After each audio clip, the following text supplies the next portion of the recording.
tema, ayer el presidente Mauricio Macri estuvo en el programa de Luis Majul, La Cornisa, donde hizo declaraciones importantes. Se refirió también a su padre, Franco Macri, y a su involucramiento con la corrupción durante el kirchnerismo. Escuchamos esas palabras.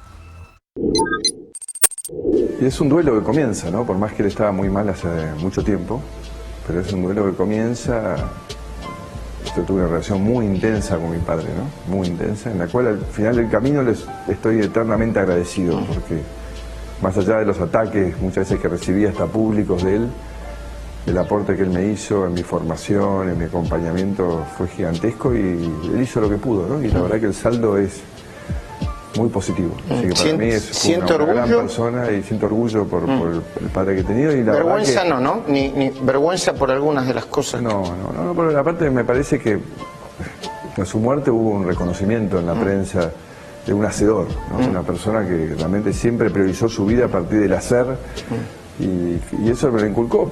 Él me inculcó no darle importancia a la plata, ¿no? Por eso trabajo en lo que trabajo. Era parte de un sistema que se vio extorsionado por el kirchnerismo, que para trabajar había que pagar, ¿no? Sí, pero bueno, pero las coimas la pagó. No hablo de su padre en general, hablo es un delito, es un delito y cada uno se tiene que hacer cargo.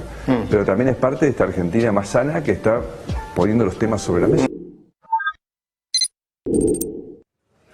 La pregunta que queda instalada es cómo impacta, si efectivamente Franco Macri estuvo involucrado en corrupción kirchnerista, cómo impacta en la figura de su hijo, el presidente. Está Claudio Jacqueline para hacer este análisis. ¿Cómo estás, Luciana? Bueno, esta declaración que hizo el presidente tiene tres dimensiones. Yo te diría, una dimensión es la jurídica y su derivación eventual judicial. Otra es la ética y otra es la política.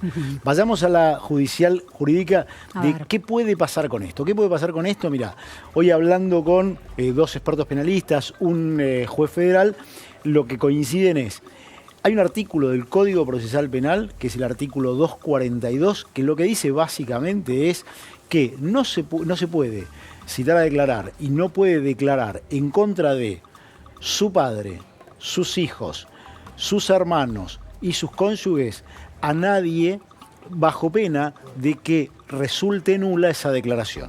Es decir, ¿qué hay acá? ¿Cuál es el sustento de esto? El principio jurídico ahí atrás, el principio filosófico ahí atrás es se privilegia la familia por sobre la verdad jurídica, si se quiere, sobre el esclarecimiento de un delito. Primer punto. Esto, ¿qué pasa con Claudio, esto quiere decir que el presidente Mauricio Macri ni antes ni ahora estaría obligado por la justicia, podría ser obligado a declarar en contra de su padre, no importa si ahora está fallecido. No solo no estaría obligado, sino que si fuera a declarar, salvo, que es lo que dice también el artículo 242, salvo que algunos de los delitos que hubiera cometido la persona que esté vinculada en esa línea sanguínea de vínculo familiar, lo hubiera cometido ese delito en su perjuicio. Claro. Si no, no. Es decir, y tanto es que si no podría ser nulo toda la causa. Y tanto es así que en otros casos, como fue el caso Coimas del Senado, sí se permitió a una imputada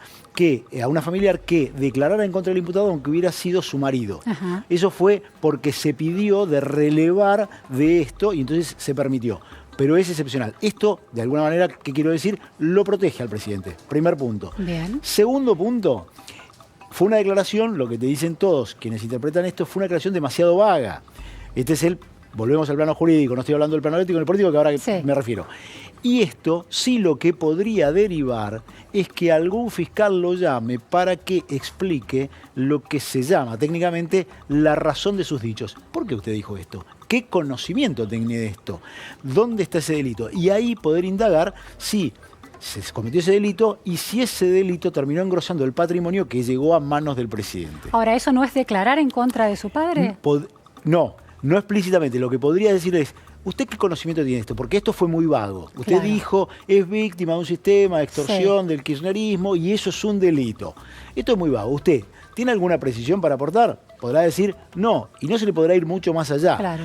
De lógica sería que el presidente, que además él hace de el eslogan gobernar diciendo la verdad, uno de sus ejes de su constitución, de la centralidad que tiene su gobierno para él hablar con la verdad, podría ser, bueno, diga lo que sabe. Claro. Esto sería de lógica. Ahora, por eso te digo, la consecuencia en términos jurídicos es muy escasa probabilidad que tenga de avanzar, salvo esto, que de todas maneras sí lo incomodaría al presidente que tenga que ir a presentarse y decir, ¿usted qué dijo con esto? ¿De qué sabe?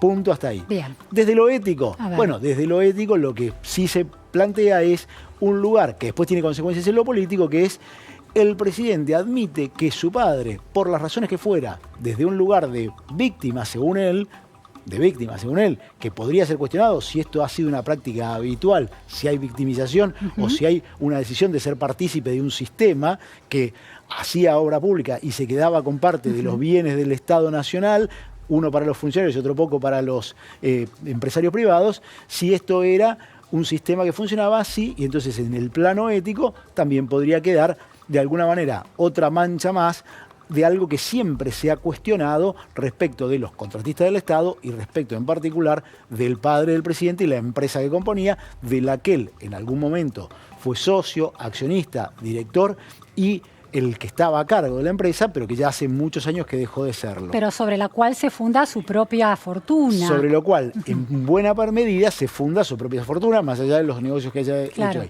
Con lo cual, también tendría que ver que si uno mira para atrás, él lo acotó al periodo kirchnerista, donde, deliberadamente o no, él ya no participaba de la toma de decisiones de las empresas. Punto central. Segundo punto, que en lo jurídico, el padre ya se extinguió la acción penal porque murió.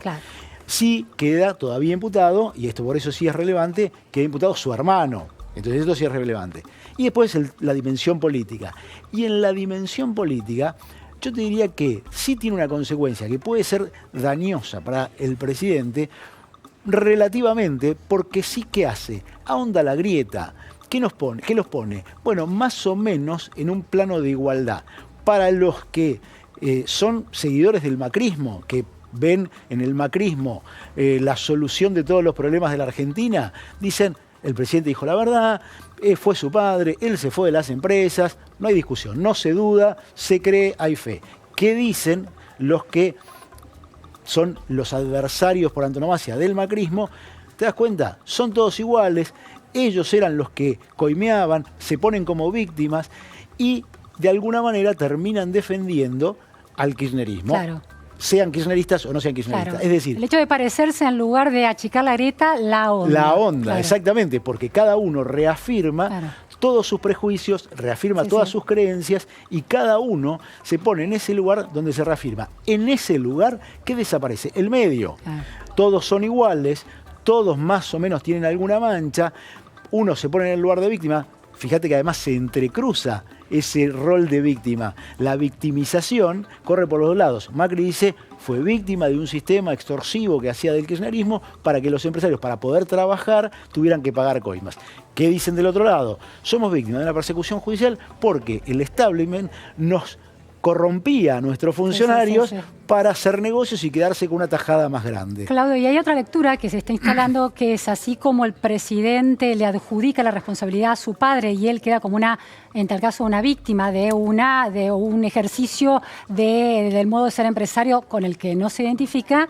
Bueno, Florencia Kirchner, dicen otros, es también una víctima de eventualmente la corrupción de sus padres y no tendría nada que ver. Sí, ahí habría una diferencia. Hay matices, que cuál es el rol que tuvo en las empresas familiares Florencia Kirchner, cómo fue que aparecieron los 5 millones de dólares en su caja de seguridad y cuál era el rol que tenía real o formal en esa constitución de sociedades en su carácter de director. No se puede plantear la misma pregunta en relación a Mauricio Macri en el pasado de las empresas. En el pasado de las empresas no cabe duda.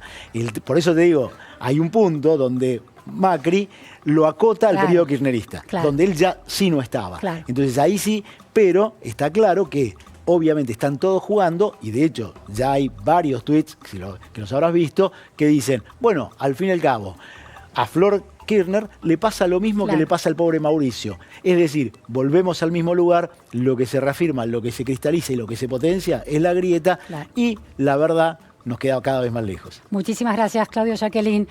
Vamos ahora a escuchar la respuesta que daba aquí Luis Majul, invitado en nuestro programa, sobre el tema de la patria contratista del pasado. La pregunta era acerca de la participación del padre del presidente Macri y cómo impactaba la corrupción en esa patria contratista. Ese pasado que el presidente evitó en el programa de ayer de Luis Majul. Lo escuchamos. Proporcionalmente, una enorme cantidad de empresarios argentinos crecieron, como se dice habitualmente, de la teta del Estado, tomando de la teta del Estado. Es muy posible que si el sistema jurídico hubiese tenido otras alternativas, como la que tiene en Brasil desde hace unos años, muchos de esos empresarios estuvieran presos, incluido el padre del presidente Mauricio Macri. Todos esos grandes empresarios tenían una fuerte connivencia con el Estado. Todos esos grandes empresarios participaban de licitaciones que estaban amañadas, algunos más, otros menos.